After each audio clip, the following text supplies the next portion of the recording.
കൊള്ളാം. രാഷ്ട്രീയക്കാരനും കള്ളപ്പണക്കാരനും അവരുടെയൊക്കെ വിടുപ്പലക്കി കൊടുക്കുന്ന പോലീസുകാരും ചേർന്ന് കളിച്ച നാടകം കൊള്ളാം. നിർത്തണം. പിന്നെയും കിടന്ന് ചിലക്കുന്നു. കാക്കി വേഷവും കെട്ടി തലയിലൊരു തൊപ്പിയും വെച്ചാൽ എന്ത് തോന്നിയാസം കാണിക്കാനുള്ള ലൈസൻസ് കിട്ടിയെന്നാണോ നീ കരുതിയിരിക്കുന്നത്? സമൂഹത്തിൽ ഉന്നതരായവരുടെ മുഖത്ത് നോക്കി 4 വർത്തമാനം പറഞ്ഞാൽ ഹീറോ ആകും നിന്നോട് ആരാ പറഞ്ഞേ? 12 വയസ്സുള്ളപ്പോ ചത്തുപോയ നിന്റെ തന്തയോ, അതോ തന്തയെന്നും രക്ഷകനെന്നും പറഞ്ഞ് ഞെളിഞ്ഞടക്കുന്ന പീറ രാഷ്ട്രീയക്കാരനോ? കൊലയാടി മോനെ.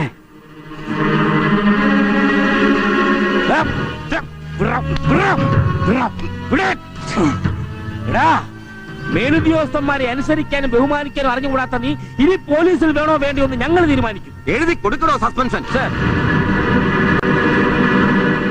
സസ്പെൻഷൻ പോടാ.